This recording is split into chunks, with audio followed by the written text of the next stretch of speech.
Alors bonjour, j'espère que vous allez bien. Aujourd'hui, je vous propose la crème de la crème du secteur de l'énergie, Enterprise Product Partner. Nous verrons ensemble les principaux indicateurs financiers, ses atouts et ses points de vigilance, sa projection du revenu passif et bien entendu, est-ce le bon timing pour investir dans cette société. Restez avec moi, on se retrouve tout de suite après le jingle.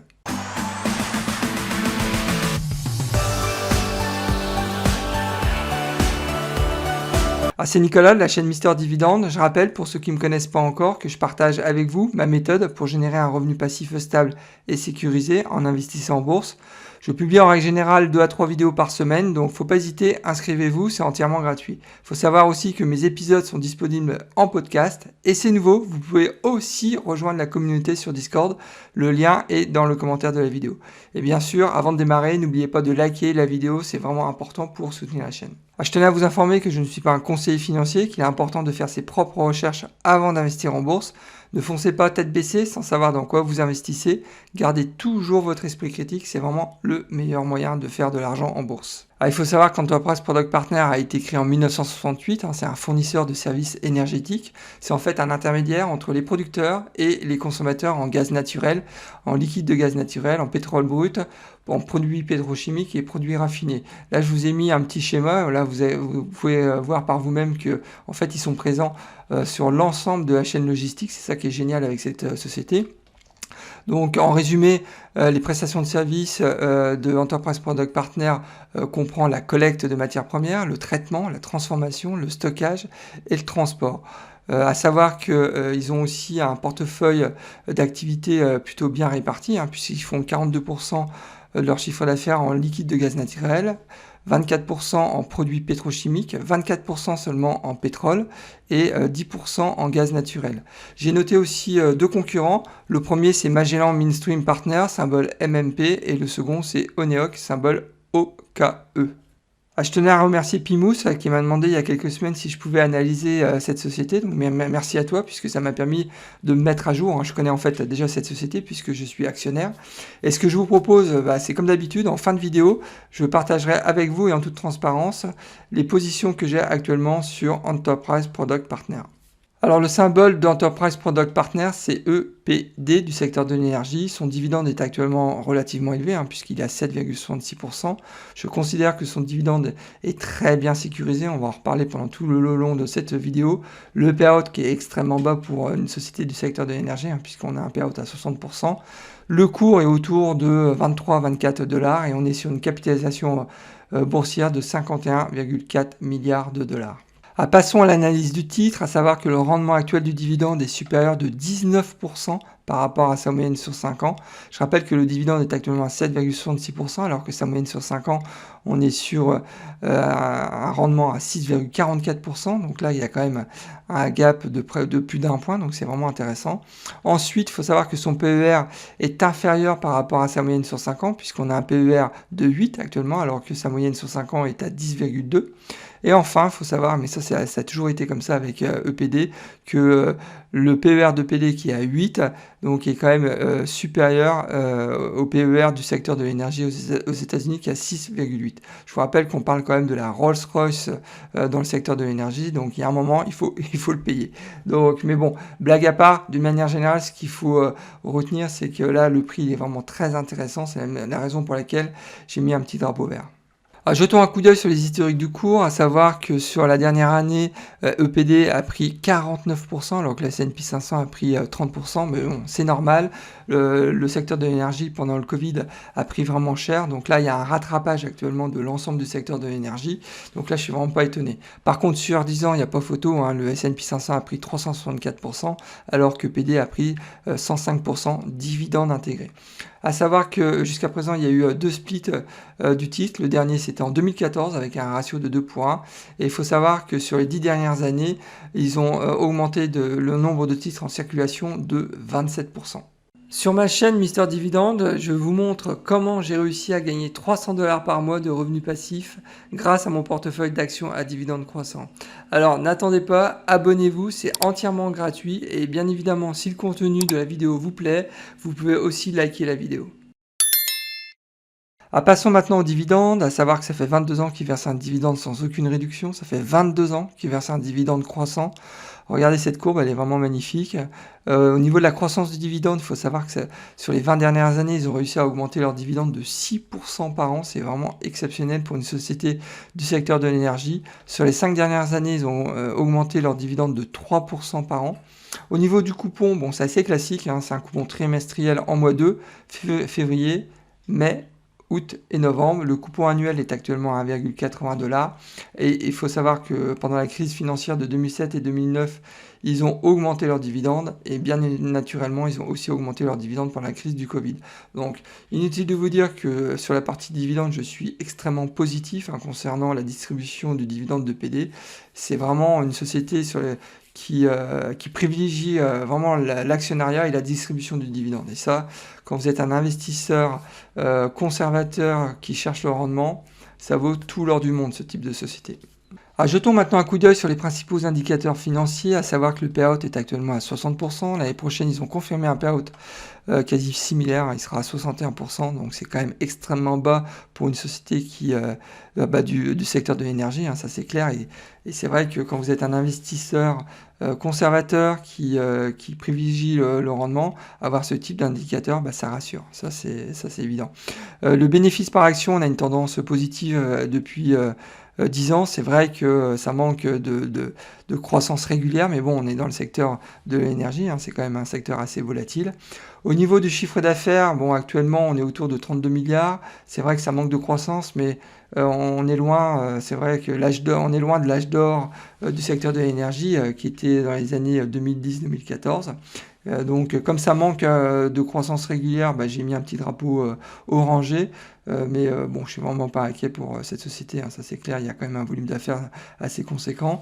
Au niveau de la dette sur résultat, une dette qui est très bien maîtrisée, et ça montre encore la manière dont ils gèrent cette société est quand même une manière assez conservatrice, et ça, c'est un point aussi que j'apprécie particulièrement.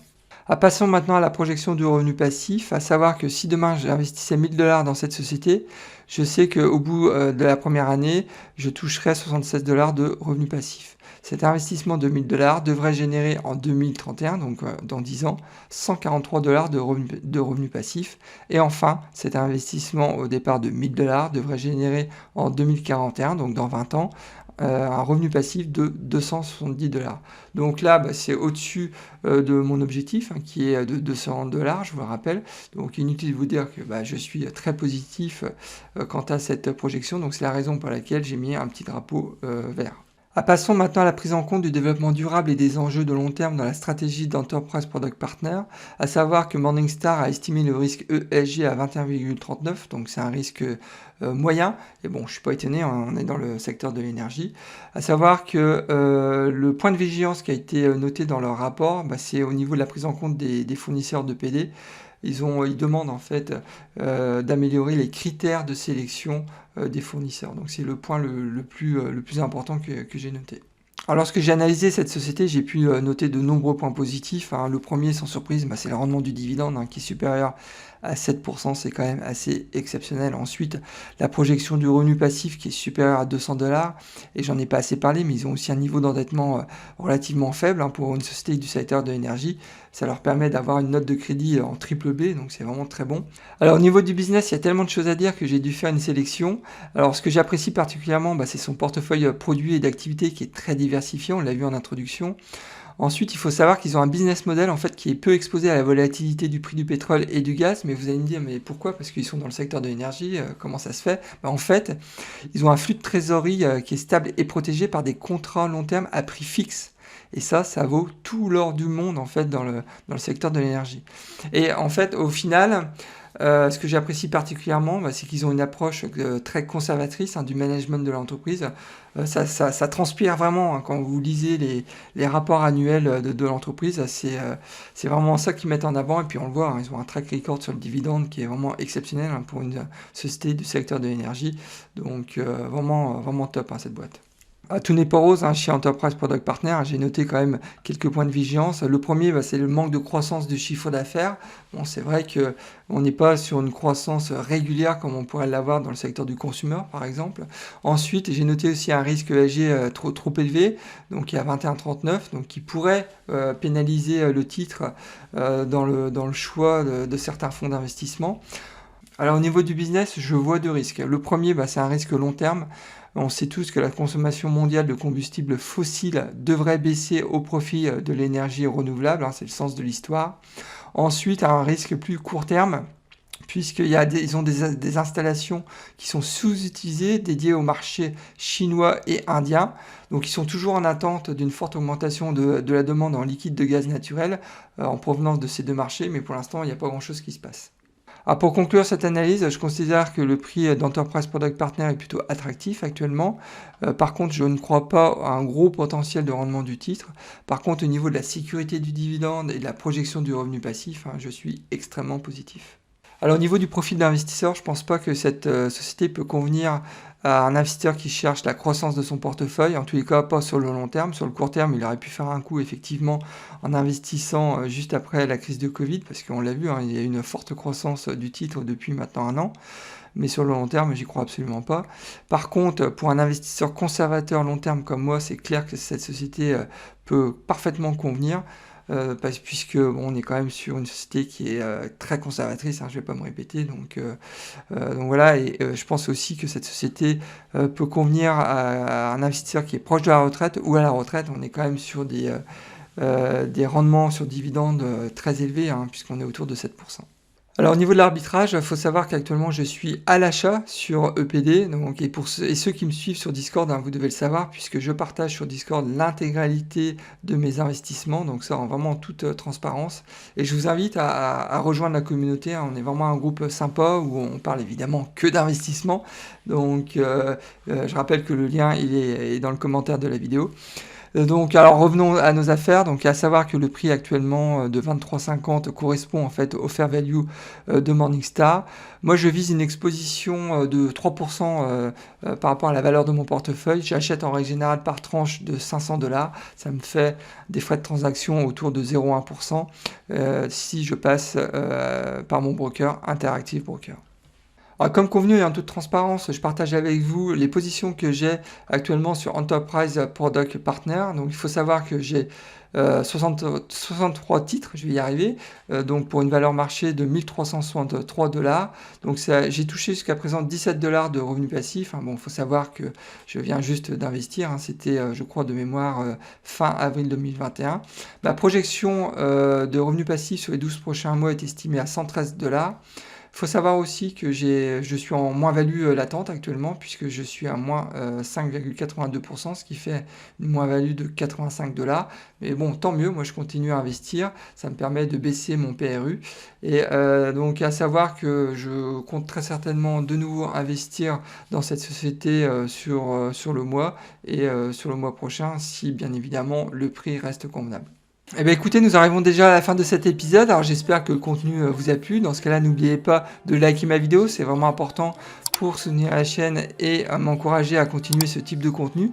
Et si vous n'êtes pas encore inscrit à ma chaîne, inscrivez-vous, c'est entièrement gratuit. Eh bien écoutez, je vous souhaite plein de bonnes choses et je vous dis au prochain épisode et surtout, bon trade, au revoir.